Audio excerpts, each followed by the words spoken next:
D'où est venu comment s'est constitué ce centre Nathalie en Alsace? On est installé en Alsace. Ça fait longtemps? Ça fait 5 ans que le centre de yoga existe sur l'Alsace. Et puis voilà, je travaille depuis 10 ans en tant que thérapeute, magnétiseuse. Oui. Et donc ce jeu de cartes a été créé justement pour m'accompagner dans mes soins thérapeutiques. Oui. Et de ces soins thérapeutiques, au fur et à mesure, je voyais que ça portait ses fruits. On m'a demandé de pouvoir le réaliser pour que d'autres personnes puissent également l'utiliser, que ce soit dans la pratique du yoga, que ce soit dans les soins thérapeutiques, ou qu'on soit simplement une personne qui cherche à trouver à nouveau son chemin, sa voie. Et comment vous avez trouvé l'inspiration pour faire ces cartes? Par intuition. Oui. Par intuition, c'est-à-dire par flash. La Voilà. première peinture représentait la colère. Il y a 10 ans de ça, c'était la colère. J'étais dans la colère parce qu'il y avait du changement qui se faisait à travers la pratique du yoga. De cette colère est arrivé le dernier tableau qui représente le tout. Je fais partie du tout, je suis le tout. Vous avez une vocation de peintre à un moment donné? Non, pas du tout. Tout est révélé au moment de la pratique du yoga. J'ai commencé à être un peintre intuitif.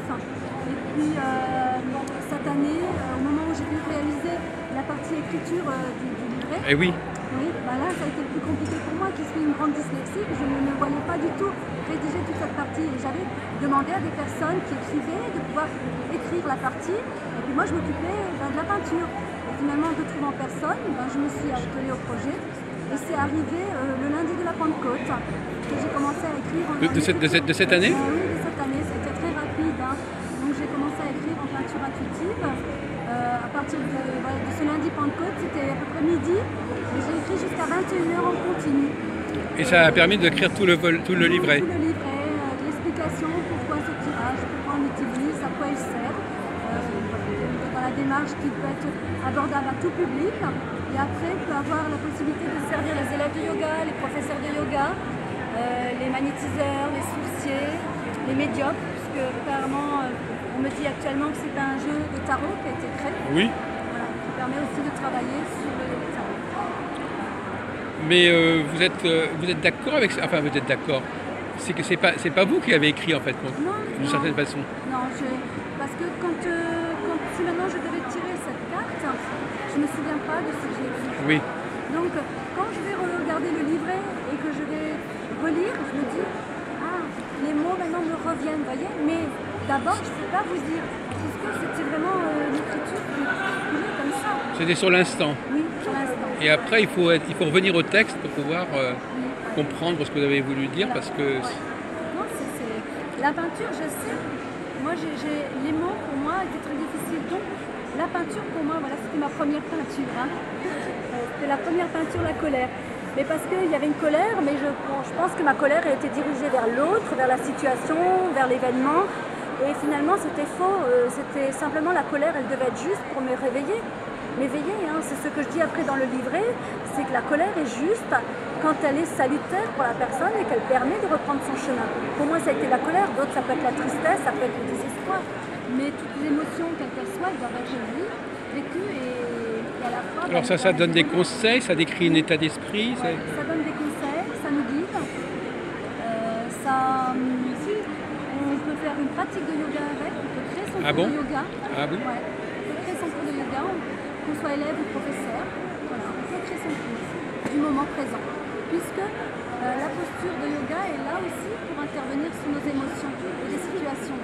Pour que le corps ne se fiche pas dans telle situation, on va positionner le corps pour libérer. Donc on va utiliser toute la partie symbolique. Symbolique qui représente les postures de yoga. Ah d'accord. Donc il y a du yoga dans les cartes. Oui, ouais. Il y a du yoga. Il y a des chakras, il y a des émotions, il y a un chemin de vie. Mais donc ça s'est fait en 2 temps. Il y a eu d'abord la peinture. La peinture qui a 10 ans. Mais qui n'était pas, c'était pas encore interprété. Non, du tout. Ouais. Mais vous en serviez comment avant d'avoir fait ce livret? Vous en serviez pas? Si, comme ça. Vous aviez un premier usage? Un premier projet. Voilà. Et à ce moment-là, vous le faisiez tirer aussi? Oui. Mais à ce moment-là, c'est vous qui interprétiez sur le moment? Oui, tout à fait. C'était pas mis par écrit? Non, voilà, c'était sur le Et vous pensez pas que c'était mieux? Si, c'était bien aussi. Mais beaucoup de personnes dans mes soins, mes élèves m'ont demandé de pouvoir aussi l'utiliser à leur tour. Mais Voilà. vous-même, vous préférez quoi, vous? Quand c'est vous-même qui travaillez? Alors, moi, je me dis que maintenant, la personne, elle est responsable. Là, elle est responsable, elle est acteur. Et c'est rendre l'autonomie à l'autre. Là, je fais acteur avec la personne, on jouait un scénario ensemble. Mais là, je deviens mon propre acteur seul. Donc, ça va être un outil thérapeutique qui peut guider la personne à tout moment dans ses chemins de vie, de ses choix. Et alors, on revient à cette question. Alors, ces tirages, ils nous mettent en contact avec un autre niveau de conscience, des guides, je ne sais pas quoi, un rapport plus direct avec ce qui va nous arriver, je ne sais pas. On voit mieux les choses. Entre autres, ouais, nous permet d'entrevoir des choses, des possibilités. Et à la fois aussi, quand il m'arrive dans des périodes de vie de me trouver dans une situation où j'ai l'impression de ne pas trouver un éclairage, donc je vais m'intéresser à quel centre d'énergie, quel chakra qui est en difficulté en moi, qui fait que j'ai l'impression de m'enliser. Donc je vais m'intéresser à la partie chakra, en vide, d'énergie, hein, et en fonction de ça, je pourrais orienter mon travail. Vous choisissez certaines cartes? Oui, c'est-à-dire, voilà. Il y a un choix, on peut choisir des cartes? Oui, il y a des on peut séries. travailler sur des... Ah oui, d'accord. Voilà, il y a des séries. Ah. Je vais m'intéresser à telle série. Donc c'est pas seulement un tir. Ah oui, donc on va prendre une famille de cartes. Voilà, en fonction de ce qu'on a envie d'amener. Vous avez combien de familles de cartes? Il y en a 6. Et combien de cartes en tout? 44. Et chacun avec des interprétations de chiffres aussi. Hein. C'est pour ça qu'il y a le 44 qui est présenté comme ça, mais voilà, d'une certaine manière aussi à l'envers. Oui. Bon, ben, on peut faire alors une petite expérience pour illustrer un peu tout ce que vous dites. Parce que ça sera plus clair. Nathalie Bastian. Voilà. Alors je vous propose, donc on est ce sorte de tarot. Voilà. Qu'est-ce qu'il faut faire? Donc on peut tout de suite tourner cette carte. Celle-là? Voilà, celle-ci. Voilà. Alors là, on va être dans une carte de roue d'énergie déséquilibrée. C'est le deuxième chakra. Il demande à être simplement réharmonisé. Alors dans le livret, on va chercher la série qui est concernée. Voilà. Donc je vais d'abord lire cette première partie qui est concernée. Je vais chercher la page, voilà, qui va me donner l'élément à travailler. D'abord en lecture, en mots, tout simplement. Et après, si je souhaite aller plus loin dans ma démarche et que j'ai du temps devant moi, je vais m'intéresser à cette partie de ligne qui va m'orienter sur ce que je dois mettre en place. Voilà. Avec encore un petit tableau qui expliquera quelle posture de yoga je peux faire, quelle couleur je peux associer, quelle pierre, quelle huile. Voilà. Et alors, ce tirage, normalement c'est une seule carte à la fois, c'est ça? On peut aller à une carte, voire 2, 3. Et on peut tirer tous les combien? On peut tirer selon ce qu'on ressent. Ça peut être tous les jours pour certaines personnes. Ah bon? Des fois, ça peut être par période. Oui. Voilà, c'est des périodes de passage. Hein. Moi-même, j'utilise des fois en fonction de ce que je vais avoir en démarche à faire. Et puis, il y a des moments où je les laisse complètement de côté. Hein. Voilà. Parce que sinon, on deviendrait dépendant. Hein. C'est pas le but non plus. Hein. Voilà. C'est un guide, c'est une béquille.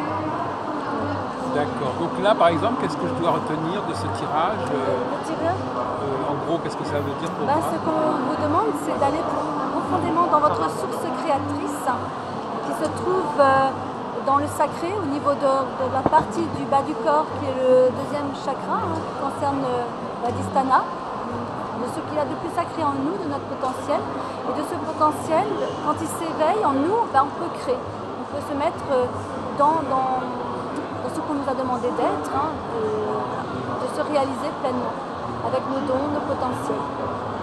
D'accord. Et donc, vous ne faites pas que ça, alors? Vous n'avez pas que cette activité de carte? Non, je suis enseignante de yoga. Je propose des soins énergétiques.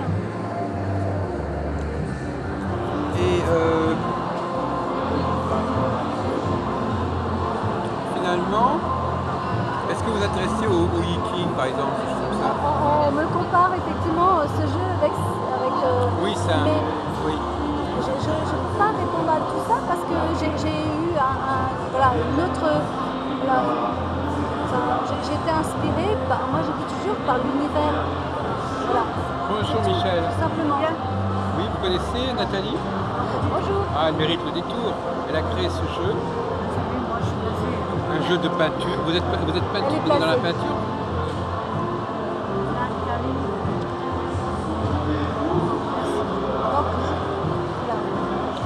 Et donc finalement, il y a des. C'est comme s'il y avait un savoir qui s'était constitué sur un autre plan et ça nous est transmis par vous, par votre intermédiaire. Je m'explique pas, voilà, je veux dire, je m'explique pas ce qui se passe, hein, je veux dire, j'ai pas mentalisé. Au début, quand j'ai commencé il y a 10 ans de ça, toute cette élaboration de toiles, de peinture, jamais j'ai pensé un jour en arriver à ce produit, ni après à ce livret qui s'est fait quasiment en 2 jours. Donc voilà. Après, toutes ces peintures, beaucoup de gens me disent, c'est vrai qu'on sent, c'est vivant, c'est vrai, c'est. Alors si c'est pas indiscret, comment est-ce que c'est passé au stade de l'édition? J'ai créé moi-même ma propre maison d'édition. Oui, voilà, vous vous rendez compte? Parce que quand j'ai proposé le projet à certaines maisons d'édition, les portes ne sont pas ouvertes. Et à force d'être déçue, je me suis dit pourquoi pas le mettre moi-même en place. Donc j'ai fait appel à une entreprise de marketing pour pouvoir mettre en élaboration sur ordinateur toute cette page d'écriture et de peinture, de photos. Et puis après, trouver un imprimeur qui puisse nous les imprimer. Donc voilà, c'est la banque qui nous a suivis. On a demandé. Donc finalement, vous aviez été encouragé à le faire? C'est pas en tirant les cartes que vous avez su qu'il fallait le faire? Non, j'étais juste encouragée, je dis toujours, par l'univers. Voilà, c'est simple, je savais, comme pour à l'époque où j'ai monté mon projet de centre de yoga en Alsace à Agno, voilà, j'avais beau faire des démarches, les portes se fermaient, et puis je me suis dit je vais le faire, je vais le réaliser. Voilà. Parce que il y a des moments, voilà, c'est là qu'on devient aussi acteur et responsable. Et dans ce jeu, c'est ce que je dis aux gens, soyez responsable de votre vie et soyez acteur. Vous allez vous montrer l'exemple. Oui, je peux que montrer l'exemple de dire qu'on peut réussir et que c'est pas qu'une question d'argent. Parce que je dis que l'argent n'est qu'une forme d'énergie et de peur aussi. Tout à l'heure, vous étiez en train de parler avec une dame. Oui. Je n'avais pas très bien compris, vous parliez de ça. Ouais. Sur rapport à l'argent, tout ça. Alors je me souviens plus trop parce que je sais qu'elle m'a parlé plutôt de ses envies, comme elle a énormément de dons, de potentiel, elle ne savait pas trop où s'orienter. Et moi je lui dis mais chaque don va nourrir un autre et ainsi de suite. Je veux dire, il ne faut pas se dire que ça, ce n'est pas possible. Et puis effectivement, quand on parlait d'argent, c'est parce qu'elle travaillait bénévolement de plus en plus dans des associations. Et je lui dis mais qu'à un moment donné, tout travail mérite salaire. Voilà. Mais qu'on peut aussi donner sans forcément recevoir, mais on reçoit autrement. Voilà, moi je n'ai pas des bouquets de fleurs, j'ai un cadeau, j'ai des élèves qui m'envoient une carte postale, ça c'est des cadeaux. Ça nous nourrit aussi. Et vous avez vous organisez des réunions de groupe? Alors on fait des conférences, des ateliers. Oui. Oui, parce qu'on a une capacité qui permet que si on fait des conférences, on peut être à 40 installés en assise, ou sinon on peut quand on fait de la pratique de yoga, on a 15 élèves dans la pratique. Voilà. Donc on fait des ateliers, des conférences sur certains thèmes. Donc je fais aussi venir des intervenants extérieurs. Oui. Oui, c'est vrai, ça c'est plaisant, ça permet de partager. Je fais venir un ami qui est sourcier, un très grand sourcier, qui est venu faire une conférence atelier. Puis entre-temps, il y a eu pas mal de clients qui se sont proposés d'aller dans ce travail avec. Là, ouvrir pour que les gens aussi voient qu'il y a des gens très intéressants autour de nous. Et vous faites plusieurs salons comme ça pendant l'année? Non, c'est mon premier. Premier sur Paris. Écoutez, je sais pas, j'ai senti que vous faisiez des choses intéressantes.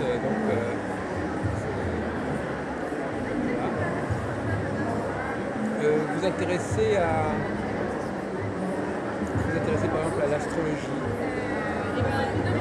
Non, je pense il y a beaucoup de choses qui m'intéressent, mais aussi l'astrologie aussi, parce que alors on fait un tout est un.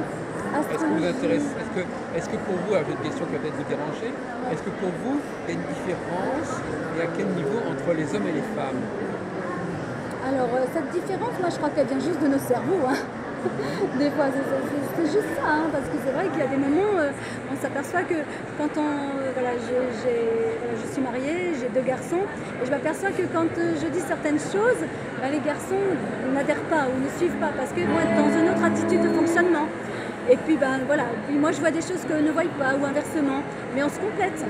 Et intérieurement, en nous, se trouve du masculin et du féminin aussi, voilà, dans tout être humain, qu'on soit homme ou femme, vous voyez. Oui, mais c'est quand même intéressant de comprendre qu'on n'a pas forcément la même façon de vivre les choses. Oui. Ben, c'est pour ça qu'après, on va être complémentaires. Oui, mais pas être complémentaire, il faut déjà, oui, on est complémentaire. En fait, il y a beaucoup de choses qui se passent sans qu'on le sache vraiment. Oui, bien sûr. Les gens font les choses, mais ils ne savent pas Pourquoi expliquer. Oui, mais après, ça vient plus tard. Et pourquoi avoir une réponse quand on doit faire quelque chose? Les réponses peuvent nous venir plus tard. Et d'un coup, on s'aperçoit, ah maintenant je sais pourquoi je suis arrivée là, je sais pourquoi je suis ici. Et vous cherchez des distributeurs? Vous avez pris le contact avec certains éditeurs ou certaines librairies à Paris? Oui, non, j'ai pas encore fait toutes ces démarches Parce que là, c'est l'endroit. Parce que... Il y a des très grands éditeurs ici dans ce salon. Oui, mais vous savez, Paris c'est Paris, la province c'est autre chose. Et puis, non, mais par exemple... il faut démarrer à un moment donné par quelque chose. C'est ce premier salon où j'ai proposé ce produit. Après on verra. On verra ce que les rencontres et comment se passent les choses.